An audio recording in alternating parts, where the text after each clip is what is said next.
Buat kami selalu Tuhan menyadari begitu banyak Engkau Tuhan dalam hidup setiap kami Tuhan. Ini hidup setiap kami Tuhan, biar kami mau menyerahkan hidup setiap kami Tuhan dalam setiap rencana-Mu Tuhan. Dalam hidup setiap kami Tuhan. Buat kami selalu mengerti Tuhan Kau yang terus memegang kendali dalam hidup setiap kami Tuhan. Biar Kau yang berkati Tuhan pemberitaan firman-Mu pada hari ini Tuhan, biar Kau yang berkati. Setiap firman yang akan disampaikan, biar setiap firman yang disampaikan Tuhan dapat tersampaikan dengan baik Tuhan, dan dapat berkah dan bertumbuh dalam berbuah dan hidup setiap kami Tuhan. Biar Kau yang berkati hamba-Mu Tuhan, biar hamba-Mu Tuhan dapat menyampaikan firman-Mu Tuhan dengan baik dan sesuai apa yang Kau mau Tuhan. Dalam nama Tuhan Yesus, ya amin. Shalom teman-teman. Oke, sebelum mulai khotbah saya mau ngasih alasan saya kenapa saya bisa ada di tempat ini gitu, berdiri di sini gitu. Jadi di awal Agustus itu, waktu dopeng awal Agustus, Ko Bom tuh ngomong kayak di bulan September itu kita bakal jadwalnya itu tuh bakal ada sesuatu yang baru gitu. Bakal ada kayak istilahnya yang ngasih firman tuh bakal orang-orang baru gitu. Jadi tak pikir biasa sih ya senang-senang aja gitu ya, tak pikir kan soalnya karena waktu itu juga kita lagi kedatangan yang namanya pengurus-pengurus baru. Jadi tak pikir ya pengurus-pengurus baru yang bakal ngasih firman, karena menurut saya mereka yang paling siap untuk memberitakan firman. Tapi ternyata Ko Bom nyebut nama saya dan teman-teman saya yang lain gitu. Sebenarnya saya agak kaget, cuman kayak ya udahlah, mungkin jadwal saya terakhir atau gimana gitu. Tapi yang lebih kagetnya lagi ternyata saya dijadwalkan dengan Ko Bom yang istilahnya ketua youth gitu. Kayak istilahnya kadang nambah pressure saya gitu ya. Okay. Terusnya juga yang lebih mengagetkan lagi ya, saya jadwal pertama di antara teman-teman saya yang lain gitu di bulan September ini. Makanya saya sekarang di tempat ini gitu. Oke. Tema untuk minggu ini adalah grateful. Tahu kan arti grateful apa? Ya, bersyukur. Oke, jadi saya tuh dapat tema ini karena dalam 2 minggu terakhir kemarin, jadi di tanggal 15 Agustus itu dalam 1 minggu itu saya tuh mendapatkan rema yang istilahnya tentang bersyukur gitu. Sampai kayak kadang kok ini lagi sih ketemunya, kayak ujung-ujungnya ini lagi gitu. Jadi awalnya pada tanggal 15 itu saya kan lagi nari kan, biasa nari. Awalnya pas latihan tuh sih biasa aja, padahal kan saya udah tahu list lagunya, udah latihan juga buat hari Selasanya. Terus saya ngerasa kayak biasa aja gitu. Tapi pas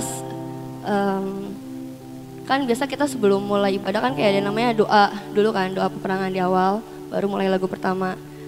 Nah pas lagu pertama itu lagunya tentang ku bawa korban syukurku gitu.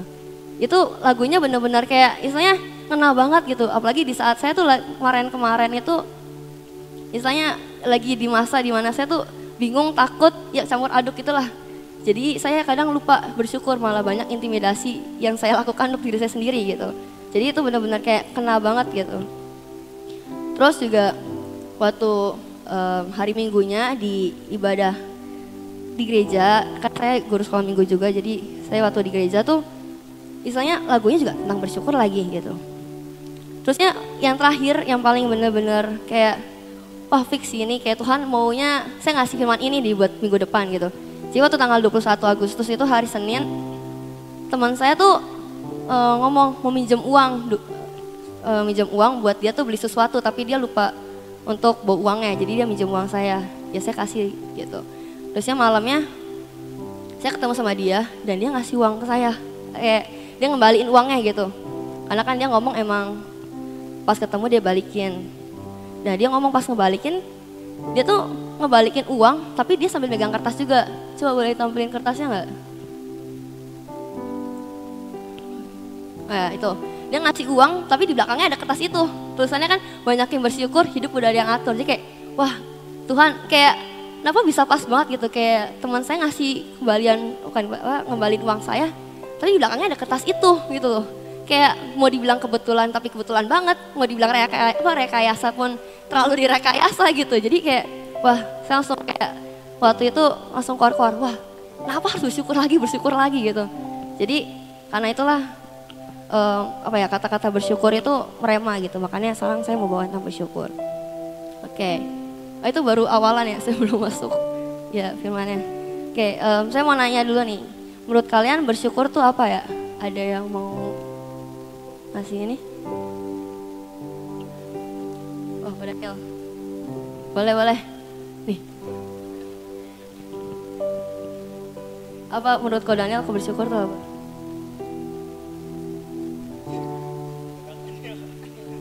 Bersyukur tuh kita berterima kasih ke Tuhan karena apa yang Tuhan perbuat dalam hidup kita.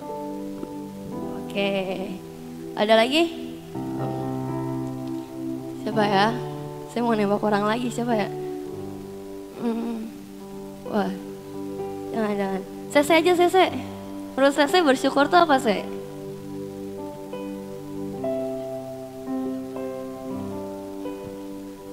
Ya, mengucap syukur, bersyukur adalah salah satu ucapan terima kasih kita kepada Tuhan. Oke, intinya sama ya, kayak bersyukur itu adalah tanda ucapan terima kasih kita kepada Tuhan. Nah itu juga yang mau saya sampaikan gitu. Cuman saya agak beda dikit, kayak ada tambahannya dikit. Jadi menurut saya atau kayak dari saya, kayak pendapat saya gitu, bersyukur itu tuh rasa terima kasih kita kepada Tuhan. Tapi sebagai bukti iman kita kepada Tuhan gitu. Karena menurut saya dengan kita bersyukur sama Tuhan, tandanya kita menyerahkan hidup kita ke Tuhan. Kita percaya penuh sama rencana Tuhan dalam hidup kita gitu. Kita bersyukur tandanya ya kayak kita percaya bahwa apapun yang Tuhan lakukan, apapun yang Tuhan rencanakan dalam hidup kita itu pasti sesuatu yang baik buat hidup kita. Yang kita perlu lakukan adalah bersalah dan hanya berjalan berdampingan dengan Tuhan gitu. Oke, jadi kita tahu lah semua orang itu pasti hidup dengan situasi yang berbeda-beda. Ada yang lahirnya di keluarga yang kaya, ada yang lahirnya keluarga biasa aja, ada yang lahir dengan talenta yang mungkin bejibun, ada yang mungkin talentanya kita sendiri aja nggak bisa nyadari gitu talenta kita apa gitu. Dan setiap orang pun punya permasalahannya masing-masing, dan kita pun pasti menghadapi masalah itu berbeda-beda gitu, tergantung dengan masalah apa yang kita hadapi. Tapi yang membedakan kita dari orang-orang biasanya adalah kita adalah orang yang hidup sebagai orang percaya. Kenapa bisa dibilang kita hidup dalam orang percaya? Karena kita semua menerima Tuhan Yesus sebagai Tuhan dan Juru Selamat kan? Gak ada yang memilih yang lain kan? Ya, jadi kita semua sepakat nih, kita sama-sama hidup sebagai orang-orang yang percaya gitu. Kita juga beriman dan kita pun sama-sama baca Alkitab gitu. Tandanya ya kita punya iman yang terus kita bangun dengan kita baca Alkitab gitu.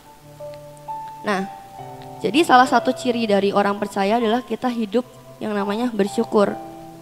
Jadi dengan bisa diambil kesimpulan bahwa kalau kita bersyukur itu tandanya kita mengenal siapa Tuhan kita gitu. Karena ya orang percaya tadi orang yang kayak beriman sama Tuhan, kayak dia juga menerima Tuhan sebagai Tuhan dan Juru Selamat kita gitu. Nah kalau kita percaya, jadi kalau misalnya kita hidup sebagai orang yang percaya, tandanya kita tuh percaya bahwa hidup kita aman dan sejahtera di dalam Tuhan. Nah contohnya itu seperti Daud. Di sini tahu Daud semua ya. Oke, jadi cerita awalnya Daud itu kan pas Samuel itu disuruh Tuhan untuk mencari istilahnya penggantinya Saul, karena Saul itu istilahnya sudah melenceng dari jalan Tuhan, dari apa yang Tuhan mau untuk dia tuh bisa menjadi raja yang istilahnya ideal buat bangsa Israel. Daud itu awalnya Isai, ayahnya Daud itu pas disuruh sama Samuel untuk mengeluarkan semua anak-anaknya, kayak untuk menampilkan anak-anaknya, Isai aja tuh merupakan Daud gitu. Dan Daud pun hanya dikasih kesempatan untuk mengembalakan 2 dan 3 ekor kambing domba. Tapi walaupun istilahnya Daud hidup dalam keluarga yang menurut saya kayak orang tua sampai lupa anaknya aja tuh udah suatu keluarga yang tanda tanya besar gitu. Kenapa anaknya bisa sampai dilupain? Apalagi cuma 1 gitu yang dilupain. Tuh, dan orang tuanya pun istilahnya cuma memberikan tanggung jawab yang benar-benar kecil buat Daud. Tapi Daud tetap menjalankan tanggung jawab itu dengan yang namanya bersyukur. Daud kayak di padang rumput itu dia sambil menjaga kambing dombanya, dia itu tetap yang namanya dia menyanyikan mazmur buat Tuhan, dia tetap memainkan kecapi gitu.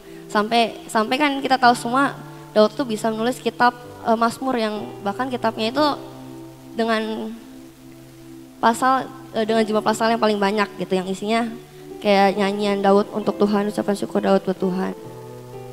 Tapi udah gitu Daud diurapi jadi raja sama Samuel. Tapi ternyata masalah Daud tuh nggak sampai situ doang. Daud waktu itu disuruh papahnya untuk yang namanya ke medan perang untuk ngasih bekal buat kakak-kakaknya. Di situ Daud, singkat cerita kan Daud dia berhasil mengalahkan Goliat yang notabene-nya adalah istilahnya lawan terkuatnya bangsa Israel. Dan dia pun istilahnya dikasih hadiah gitu sama Raja Saul. Udah jadi pahlawan gitu. Tapi ternyata masalah Daud gak sampai situ juga. Masih ada masalah lagi dari Daud setelah mencapai istilahnya achievement yang dia atau tujuan hidup dia di pertengahan itu. Gitu. Terus sepulang dari peperangan lawan Filistin itu, pasti rakyat tuh bersorak-sorai lah, karena kan kita menang perang pasti kan kita sukacita gitu, tidak ada lagi yang namanya peperangan ataupun kayak istilahnya ketakutan. Tapi di situ rakyat atau orang-orang Israel itu dia malah nyanyi satu lagu yang istilahnya menimbulkan masalah baru buat Daud gitu, yaitu rakyatnya ngomong kalau misalnya Saul itu membunuh beribu-ribu tapi Daud itu membunuh beraksa-laksa. Dari situlah muncul yang namanya iri hati dari Saul buat Daud gitu. Yang sampai akhirnya kita tahu lah, sepanjang hidup Daud atau cerita Daud atau setengah cerita dari Daud itu isinya dia melakukan pelarian. Bukan pelarian karena emang dia salah, tapi karena emang orang istilahnya mau ngebunuh dia gitu. Yang sebenarnya bukan salah dia juga, malah dia kan ngebantu bangsa Israel untuk mengalahkan Goliat. Dia hidup dalam pelarian, dia istilahnya dikejar-kejar terus untuk dibunuh gitu. Dan kita juga tahu dia juga sampai istilahnya mau dibunuh oleh anaknya sendiri, Absalom gitu. Absalom karena dia mau melakukan yang namanya pemberontakan kepada papahnya itu. Tapi kita tetap tahu bahwa Daud itu tetap hidup dengan bersyukur dan berserah pada Tuhan. Kayak di Mazmur 57 itu di awal-awal ayatnya isinya tentang kayak keluh kesah Daud. Kalau misalnya dibuka,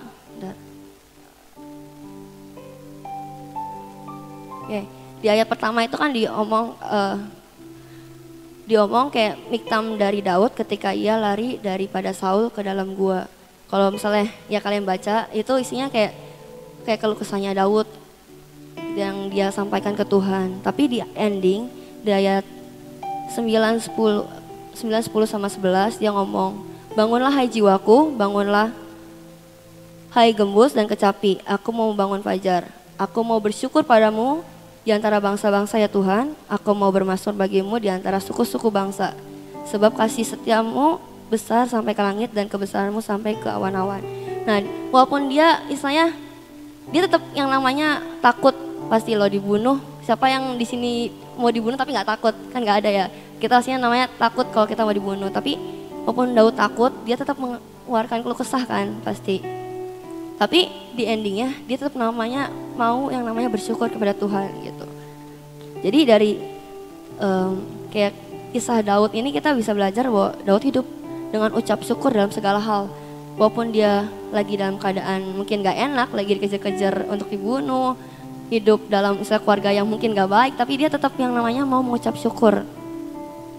Nah,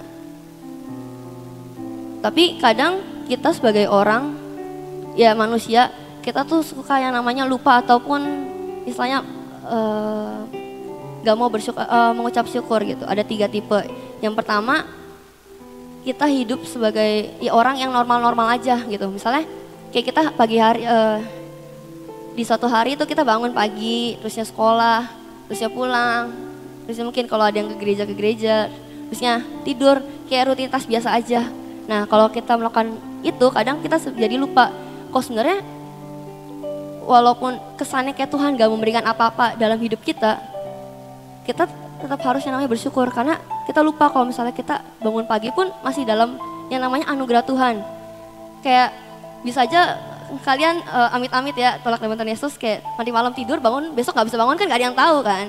Jadi kayak lu bisa bangun pagi aja tuh itu udah suatu yang namanya anugerah yang perlu kita syukuri gitu. Kita masih bisa bernafas, bisa ada di tempat ini pun kita patut syukuri gitu. Karena gak ada yang tahu kan, kayak misalnya waktu kita ataupun masa depan kita gak ada yang tahu.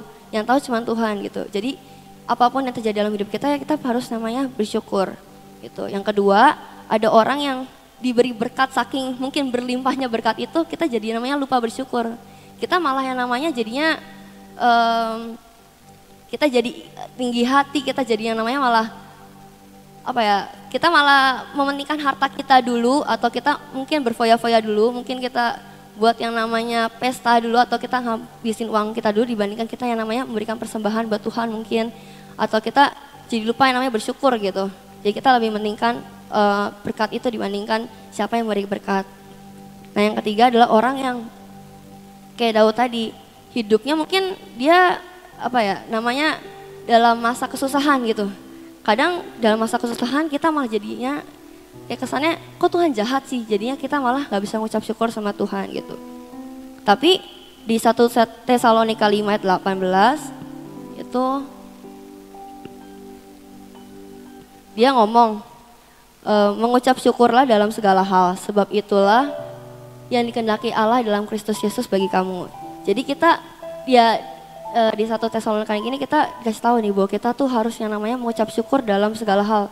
Mau kita dalam keadaan mungkin biasa aja kesannya, atau kita dalam keadaan senang maupun sedih, ya kita harus yang namanya mengucap syukur bagi Tuhan gitu. Nah sini saya mau sharing gitu. Mungkin ini ceritanya relate untuk anak kelas 12 gitu, karena kan saya anak kelas 12, jadi ya mungkin relate-nya untuk beberapa anak kelas 12. Kayak kan kita udah kelas 12 pasti harus yang namanya melanjutkan sekolah. Kita mau kuliah di mana atau jurusannya mau apa gitu. Kadang itu yang bikin kita bingung.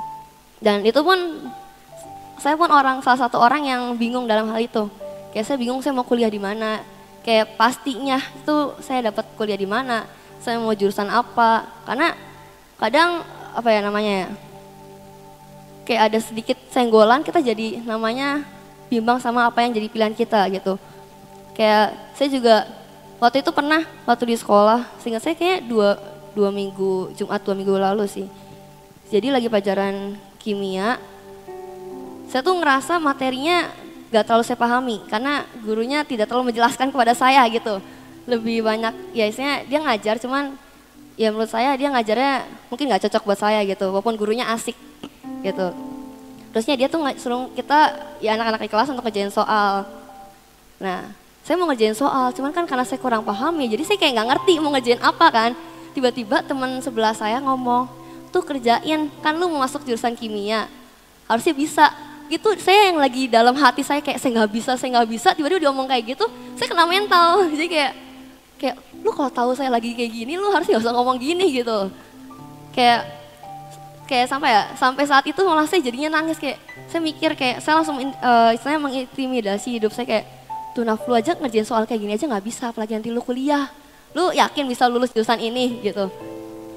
Kayak lu yakin beneran masuk, lu beneran nantinya bakal bisa bertahan dan lain-lain gitu. Jadi kayak saya tuh terintimidasi, mengintimidasi diri saya sendiri gitu. Kayak lu tuh gak bisa, Naf, lu tuh gak cocok masuk sini gitu. Bahkan setiap ada orang yang ngomongin tentang kuliah ataupun jurusan yang saya mau ataupun univ yang saya mau, saya tuh langsung kayak istilahnya kayak lu mending gak usah ngomong deh gitu loh. Karena itu bener-bener lagi apa ya, menjadi suatu yang saya pergumulin banget gitu. Jadi kalau lu omongin terus ya saya kepikiran terus gitu. Jadi misalnya nggak ada progres kalau saya mikirin itu terus gitu. Terus kan jadi saya tuh kalau misalnya lagi istilahnya yang namanya down, terus saya kayak butuh orang untuk cerita. Tapi kadang kan kita harus melihat namanya orang dan situasi kan. Jadi waktu itu saya tuh setelah saya mengintimidasi diri saya sendiri, saya nggak mungkin bisa langsung cerita ke orang itu atau ke siapa gitu. Karena kan lagi pelajaran juga. Jadi saya tuh nulis di kertas, kayak tulisannya tuh kecil-kecil dan kayak huruf sambung gitu. Saya nulis kayak, Nafta lu tuh gak bisa ngerjain kimia, lu gimana mau bisa gitu. Intinya tulisan yang mengintimidasi gitu loh. Dan teman sebelah saya tuh ngeliat, dia nanya, lu nulis apaan gitu. Saya yang waktu itu lagi nangis, kayak ya nangis ditahan-tahan gitu. Saya nulis tulisannya lagi tapi dengan tulisan yang benar. Kayak saya nulis kan, Nafta lu tuh gak bisa gitu. Tapi teman sebelah saya nyoret kata enggaknya. Jadi kayak kan tulisannya jadinya Nafta lu tuh bisa gitu. Kayak saya tuh mau apa ya, mau berhenti nangis malah tambah nangis gara-gara istilahnya orang lain malah lebih percaya saya dibandingkan diri saya sendiri gitu. Jadi kadang ya terusnya apa ya, entah saya merasa kayak bersyukur punya teman-teman kayak waktu itu ada apa ya, bimbel yang ke sekolah gitu, dia mau promosi tentang bimbelnya dan ngasih tahu kayak PTN dan lain-lain. Dan di ending tuh dia kayak mau ngangkat papan yang logonya universitas-universitas gitu. Terusnya kayak saya tuh langsung merasa, waduh kenapa harus universitas harus kayak siapa yang mau masuk univ ini gitu. Itu kan kayak saya tuh terbeban banget, kayak saya tuh sebenarnya mau masuk cuman saya nggak pede gitu. Karena kan lagi ya namanya apa ya, ya lagi namanya down banget, terus saya kayak lagi sensitif banget dengan yang namanya jurusan yang saya mau dan universitas itu. Jadi kayak aduh kenapa harus ini sih gitu. Tapi kayak teman-teman saya waktu ada univ yang saya mau, univ A yang saya mau, teman-teman saya langsung kayak, Nafta mau masuk ini, kayak ngangkatin tangan saya kayak apa ya, jadinya saya tuh jadi lebih pede gitu loh. Karena saya langsung mikir kayak orang lain aja tuh percaya sama kamu loh, Naf, masa lu gak bisa percaya sama diri lu sendiri gitu. Di situ saya kayak misalnya punya teman-teman yang mungkin mereka bercanda doang, tapi menurut saya itu suatu support atau suatu hal yang emang saya butuhin buat diri saya gitu. Mengisi istilahnya apa ya, nutupin luka ataupun pergumulan yang sedang saya hadapi gitu. Jadi kayak kesannya saya tuh nggak sendiri gitu loh. Kayak ada teman-teman juga yang support gitu. Nah, jadi dari sharing ini saya mau jelasin kayak kalau misalnya kita membiarkan hidup kita dikuasai sama ketakutan, kita tuh kesannya mata kita tuh kayak ditutup gitu. Kita nggak bisa melihat apa yang sudah Tuhan kerjakan dalam hidup kita, apa yang sudah Tuhan lakukan, apa yang sudah Tuhan berikan dalam hidup kita. Kesannya jadi kita nggak bisa namanya bersyukur. Seperti saya tadi, isinya yang saya lakukan setiap hari mungkin isinya tuh mengintimidasi gitu. Saya pernah cerita juga waktu itu di CG, kayak pernah satu malam saya nangis cuma gara-gara ditanya, kamu yakin mau masuk kuliah ini? Gitu aja saya nangis, kayak apaan sih, sensitif banget gitu. Padahal cuma ditanya hal-hal yang emang mungkin dia nanya buat nyakinin saya, cuman saya sendiri malah jadi bimbang gitu. Jadi ya karena itu, jadi apa ya, kalau misalnya ketakutan menguasai kita jadinya nggak bisa bersyukur. Padahal kalau saya lihat balik lagi ke dulu, kayak dulu orang tua saya pernah nyuruh kayak, Ci kamu kalau mau untuk masuk SMA kalau bisa dapat beasiswa ya gitu. Dan ternyata saya bisa loh dapet. Masa saya jadi nggak percaya gitu loh. Tuhan udah ngasih suatu hal yang saya perlukan juga di masa depan nanti. Dengan tuntutan yang sama, saya juga masuk kuliah ya harus dengan dapat beasiswa gitu. Sebenarnya itu merupakan suatu hal yang membebani. Cuman saya juga ya mau gitu loh bantu orang tua saya dengan ya ngasih, saya tuh bisa loh masuk ini dengan beasiswa gitu. Tapi gara-gara saya takut, saya jadi lupa kalau misalnya Tuhan tuh udah pernah ngasih beasiswa juga yang orang tua saya mau dan yang saya mau. Tapi kenapa saya jadi ragu, kenapa saya ragu kok Tuhan tuh nggak bisa ngasih lagi gitu. Gitu. Terusnya,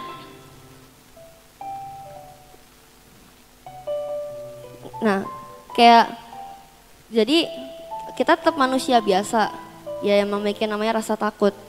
Tapi di 2 Timotius 1 ayat 7 itu ngomong kalau sebab Tuhan memberikan kepada kita bukan roh ketakutan, melainkan roh yang membangkitkan kekuatan, kasih dan ketertiban. Jadi kalau kita, ya maksudnya kalau kita takutnya normal itu masih manusiawi. Tapi kalau misalnya kita udah benar-benar dikuasai ketakutan, berarti itu bukan roh yang daripada Tuhan. Berarti itu istilahnya emang kuasa iblis yang membuat kita tuh jadi istilahnya dilingkupin namanya ketakutan gitu. Dan kita pun nggak boleh khawatir dengan apapun yang akan Tuhan rencanakan ke depan gitu. Karena di Filipi 4 ayat 6 itu ngomong, janganlah hendaknya kamu khawatir tentang apapun juga, tapi nyatakanlah dalam segala keinginanmu pada Tuhan, dalam doa dan permohonan dengan ucapan syukur. Jadi kita nggak perlu khawatir kayak tadi saya khawatir kayak nanti saya mau kuliahnya gimana dan lain-lain gitu. Jadi kita buat apa khawatir, kayak kayak Tuhan aja ngomong kayak ngapain kita khawatir gitu, kayak Tuhan tuh bakal yang namanya menyatakan segala keinginanmu, keinginan kita semua gitu. Nah, jadi bisa dibilang kalau kita mengucap syukur, kita tuh dapat yang namanya ketenangan. Jadi dengan saya mulai yang namanya mengucap syukur kayak lu tuh bisa Naf, lu tuh punya Tuhan yang lebih besar dibandingkan masalah-masalahmu, dengan lebih besar dibandingkan pergumulan-pergumulanmu gitu. Jadi dengan saya udah mulai ngomong gitu, kayak misalnya saya ngerasa kayak saya udah mulai di otak tuh udah mau ngomong kayak rasanya mau ngomong lu tuh nggak bisa Naf, kayak langsung ngomong bisa Naf, bisa, oke bisa ya, tenang gitu, langsung kayak gitu. Kayak sekarang pun kayak mau sharing kayak ditanya udah siap Naf, bisa, tenang, aman gitu, selalu kayak gitu ya, dengan senyum. Padahal hati mah tetap aja deg-degan gitu, deg-degannya nggak bisa hilang, cuman mencoba dengan yang namanya tenang gitu. Jadi dengan ucap syukur ya kita mendapatkan namanya ketenangan dan kebahagiaan. Nggak lagi yang hidup hidup di lingkup yang namanya ketakutan ataupun istilahnya kecemasan, tapi kita bisa hidup kayak lebih bebas, kita bisa lebih menikmati hidup kita gitu. Nah, kita juga jangan lupa bahwa semua yang terjadi dalam hidup kita itu gak pernah lepas dari yang namanya rencana Tuhan. Kayak mungkin kita bisa yang namanya mendapatkan percobaan, tapi kita gak boleh lupa kalau setiap percobaan yang mungkin kesannya Tuhan izinkan terjadi dalam hidup kita itu pasti ada tujuannya, dan tujuannya pasti baik. Karena kayak ada di ayat ngomong kan, kalau misalnya percobaan yang kita alami ataupun percobaan yang akan kita hadapi itu nggak pernah yang namanya lebih dari kekuatan kita, pasti kita bisa melakukannya dan tujuannya pun pasti baik. Kayak saya yakin menurut saya berdiri di sini itu pencobaan, tapi saya tahu pasti Tuhan punya maksud yang baik, dan kayak kalau misalnya kita jalan sama Tuhan ya kita bisa melakukannya dengan baik juga gitu. Saya awalnya kayak deg-degan juga, kayak saya bisa ngomong enggak, kayak kalau saya tipe orang yang kalau ngomong tuh harus cepet, kalau misalnya ngomongnya pelan saya lupa, tapi kalau ngomong cepet saya belibet gitu. Jadi ternyata saya juga bisa kok berdiri di sini gitu. Jadi ternyata ngomong di depan sini nih bukan masalah yang lebih kuatan saya atau kebiasaan saya. Ternyata ya sekarang saya bisa gitu, walaupun tetap ya gitu deh ya gitu. Terus di Roma 8 ayat 28 itu diomongkan kalau misalnya kita tahu sekarang bahwa Allah turut bekerja dalam segala sesuatu untuk mendatangkan kebaikan bagi mereka yang mengasihi Dia, yaitu bagi mereka yang terpanggil sesuai dengan rencana Allah gitu. Nah, kalau waktu itu seingat saya di Filipi 4 ayat 4 atau berapa ya, intinya kita tuh sudah dipilih Tuhan bahkan sebelum dunia dijadikan gitu. Jadi kita tuh istilahnya orang-orang pilihan Tuhan yang bahkan Tuhan tuh akan terus ada bersama dengan kita, akan terus ada dalam setiap percobaan kita, mungkin dalam setiap kesenangan kita. Tuhan tuh akan selalu ada, dan kita gak boleh lupa kalau misalnya Tuhan tuh Allah Immanuel yang akan terus bersama dengan kita. Nah, karena itu tandanya Tuhan tuh memegang kendali dalam hidup kita, jadi kita gak perlu lagi yang namanya takut gitu. Kita hanya perlu yang namanya bersyukur, beriman, dan berserah kepada Tuhan. Kita tahulah bahwa rencana-rencana Tuhan adalah rencana yang merupakan rencana damai sejahtera dan bukan kecelakaan untuk membangun masa depan yang penuh dengan harapan buat kita gitu. Jadi kebahagiaan itu gak selalu datang dari hal-hal yang mungkin heboh ataupun besar, kayak dapat berkat yang banyak dan lain-lain. Tapi bisa juga dengan hal-hal yang kecil, kayak hal-hal sederhana yang bisa kita syukuri, kayak kita bisa bernafas aja, kita merupakan hal yang perlu kita syukuri, dan itu pun hal-hal yang sederhana kan. Mungkin menurut orang lain itu hal yang besar, kayak bisa bernafas itu suatu yang mereka perlukan banget, sedangkan kita bisa bernafas dengan baik aja. Kadang kita lupa untuk kita bersyukur pada Tuhan gitu. Dan kebaikan itu tercipta saat kita mampu bersyukur atas pernyataan Tuhan dalam segala kondisi dan situasi gitu. Terusnya saya keinget kisah 12 pengintai yang waktu itu Musa nyuruh 12 pengintai itu untuk mengintai tanah Kanaan atau tanah yang Tuhan janjikan untuk bangsa Israel. 10 dari 12 itu kan ngomong yang emang kenyataan yang ada di lapangan gitu. Dia ngomong kalau misalnya emang di sana walaupun banyak susu madunya, tapi orang-orangnya berbadan besar, kita tuh nggak akan bisa masuk sana gitu. Sedangkan 2 orang lainnya yaitu Yosua dan Kaleb, dia ngomong kalau misalnya ya emang sih banyak susu madunya dan musuh-musuhnya atau orang-orang di sana tuh kayak raksasa-raksasa tingginya. Tapi itu adalah tanah yang Tuhan janjikan dan dia tuh bisa kayak meyakinkan orang kalau misalnya dia tuh bisa kayak dia tuh ingat kalau misalnya itu loh janji Tuhan, itu loh yang Tuhan mau buat hidup siap kita gitu. Tapi ya kita tetap perlu yang namanya proses untuk jalaninya. Bangsa Israel pun masuk Kanaan tuh nggak langsung menguasai, tapi dia harus kayak misalnya memerangi satu wilayah yang lainnya gitu. Kayak mungkin untuk Yosua dan Kaleb ataupun bangsa Israel, dia tahu tujuannya ataupun rencana Tuhan dalam hidup mereka itu adalah tanah Kanaan. Mereka udah bisa melihat masa depan mereka seperti apa, tapi mereka yang tugas mereka cuma menjalani gitu. Sedangkan kita kesannya kita nggak bisa melihat apa-apa nih, kita gelap banget untuk melihat masa depan kita seperti apa. Kayak saya juga ngomong gini bukan berarti saya udah udah keterima di salah satu universitas gitu. Saya belum nyoba karena ya univ yang saya mah belum ada. Tapi kita perlu tahu bahwa masa depan buat kita tuh cerah loh, masa depan buat kita tuh baik. Yang perlu kita lakukan hanya melakukannya dengan setia dan terus bersama dengan Tuhan gitu. Boleh undang pemain musik maju. Oke.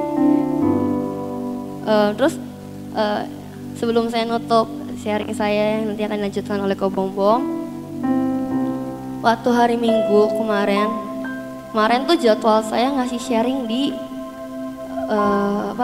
kebaktian sekolah minggu di kelas saya, di kelas 1 ya, saya bagian ngasih sharing. Jadi sharing saya waktu itu tuh saya nyetel film yang akan saya istilahnya nanti setelah nonton film itu saya bakal kayak saya nggak baru ngasih firman gitu. Nah di filmnya itu tuh durasinya 15 menit. Jadi selama 15 menit itu ya saya diem doang kan sambil nonton juga. Kayak anak-anak misalnya anak-anak ada yang nanya ya saya jawab gitu. Tiba-tiba saya keinget salah satu lagu yang refnya Bapak Surgawi. Boleh tampilin liriknya? Oke. Nah ini lirik pertama dari refnya tuh, semua yang terjadi dalam hidupku, ajarku mengerti, menyadari, engkau selalu bersertaku gitu. Jadi lagu ini Tuhan tuh ingetin lagi kalau apapun yang terjadi dalam hidup kita, mau kita lagi senang, mau lagi sedih, lagi biasa-biasa aja, kayak kita harus selalu ingat bahwa Tuhan itu bersama kita. Terus lanjutannya beri hatiku selalu bersyukur padamu gitu. Jadi dengan kita sudah menyadari, kita harus bersyukur bahwa Tuhan tuh selalu ada nih bersama dengan kita. Karena rencana Tuhan buat kita tuh rencana yang indah gitu. Saya mau ngajak kalian untuk bangkit berdiri, kita mau sama-sama nyanyiin lagu ini sebagai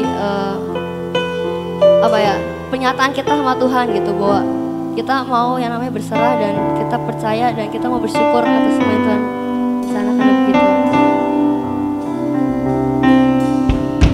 Semua yang terjadi di dalam hidupku, ajarku menyadari kau selalu sertaku.